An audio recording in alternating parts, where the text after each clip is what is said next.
Today, I'm going to tell you about a case that I just couldn't ignore.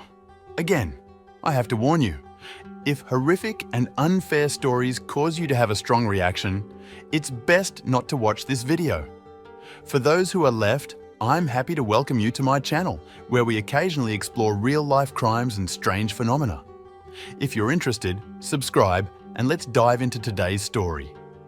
Meet Junko Furuta, a girl whose lifestyle could be called exemplary for a teenager. She avoided smoking and alcohol, was a good student, and worked as an after-school waitress. Her pleasant personality and diligence made her a favorite at school. Junko lived in Misato, a small town near Tokyo, where you could drive half an hour to the famous Shibuya district. Now let me tell you about a guy named Nobuharu Minato, a resident of an area only 15 minutes away from Tokyo. Nobuharu was the complete opposite of Junko, a local drifter who spent his time in Misato Park with his friends. It was known from the media that their pastime was molesting random passing girls.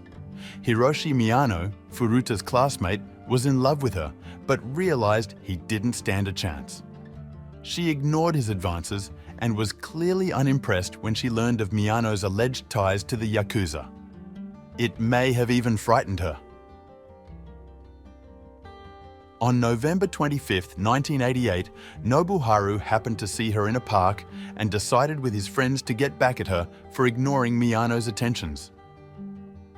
Junko had walked through the park on her bicycle after work along this same route more than once. This time, the guys realized their plot. Nobuharu pushed Furuta as she was passing by, and she fell. Miyano, who happened to be nearby, helped her up and Nobuharu fled.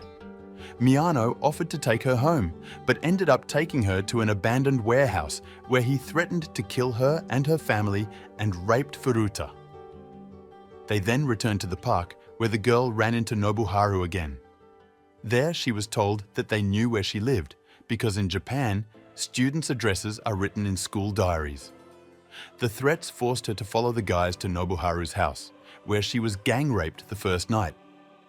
Feeling threatened by her family, Junko called her parents several times, notifying them that she was staying at her friend's house.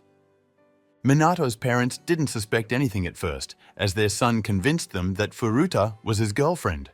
In fact, she had been living in their house for almost a month and a half. Fear of the Yakuza prevented the parents from intervening. Nobuharu intimidated not only Junko, but also his own parents, and they chose to turn a blind eye to what was happening. For 44 days, Furuta was in a personal hell, becoming a victim of bullying. The girl was subjected to excruciating violence, both individual and group. Initially, Nobuharu and his friends were her tormentors, but soon other men familiar to the group joined in. They came daily, and their number could be as many as 12. The abusers were not shy about showing off their shameful acts, distributing photos and videos to their acquaintances, who unfortunately saw no reason to intervene. Junko was the object of brutal and sadistic torture. She was hung from the ceiling in Minato's room, beaten like an exercise bag, forced to urinate on the floor, to name but a small part of the horror she had to endure. Her body suffered burns. The villains poured molten wax on her and set her eyes and genitals on fire. Sometimes she was forced to lie on the floor while dumbbells were suspended over her stomach. The girl was fed meager portions of food, forced to lose weight, and instead of a normal diet, she was offered alcohol, milk, water, and even live cockroaches. And soon, her body began to rot before her eyes, and she was given less attention. The first person around her to sound the alarm that terrible things were happening in Minato's house was a witness to the violence. Hiroshi Miyano invited him to have fun, but seeing what happened in the room, Minato, the young man, told his brother about the incident, the latter, his parents, and they in turn went to the police. The police took the report for consideration, but after visiting Minato's house and facing the assurances of Nobuharu's parents that they had no girl, they left their words unchecked and left, although the owners themselves even offered them a tour of the house. In turn, Junko tried to tell everything on her own. She managed to rush out of the room and dial the police number, but was intercepted before she could finish speaking. When the police called back, the phone was picked up by Hiroshi Miyano, who assured them that everything was fine. The girl was brutally punished for her attempted escape by dousing her feet with flammable liquid and setting them on fire. For 44 days, this nightmare continued, and there was no one to interfere.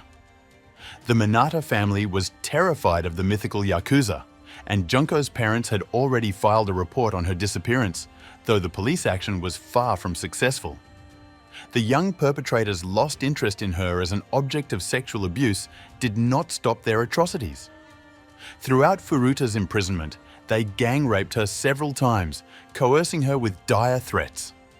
On one fatal day, January 4, 1989, one of the kidnappers, having lost money in a game of mahjong, brutally attacked Junko, unleashing his fury on her. Her torment came to an end. Realizing the danger of being caught, the attackers dressed the body in a blanket, hid it in a suitcase, and then placed it in an iron barrel and covered it with cement. At first, they planned to throw it into the sea, but then decided to just leave the barrel on a vacant lot near a construction site. 2 hours later, they seemed convinced they could get away with it. However, everything changed when Hiroshi Miyano and Gyo Ogura were arrested on suspicion of another crime. While at the police station, Hiroshi learned that the police officers were discussing an unsolved murder case.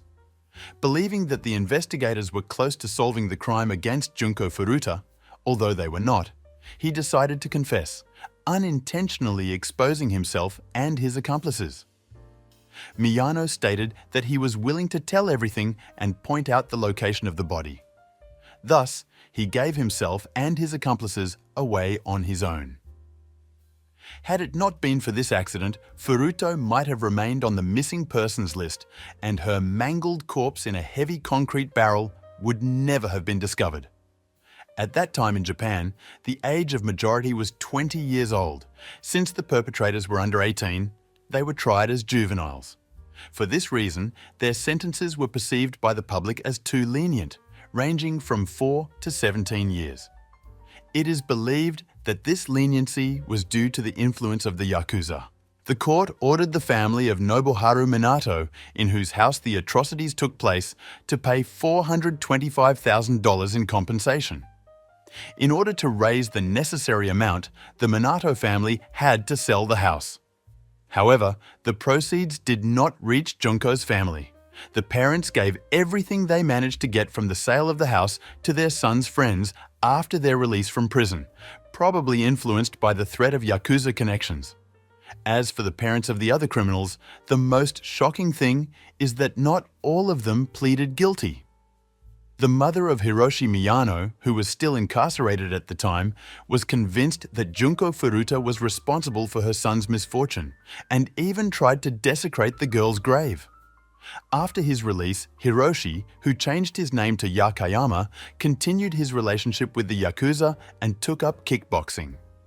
In 2013, he was close to being imprisoned again, and since then, nothing is known about him except that he is involved in pyramid schemes and drives a BMW. In 2018, Nobuharu Minato, who also changed his name to Shinji, was arrested. According to police reports, the then unemployed 45-year-old Minato assaulted a man. Gyo Ogura, who got out of prison in 1999, similar to Miyano and Minato, also showed aggression. He attacked a waitress in a Tokyo restaurant and was sentenced to 4 years. The only one who seems to have managed to change himself is Yasushi Watanabe, who lives with his mother after his release and hasn't been in the news recently for his crimes. As you can see, almost no one involved in this horror story has experienced significant change. I would like to talk about the ways in which Junko is memorialized today. A movie, footage of which is flashed throughout the video, shows this story.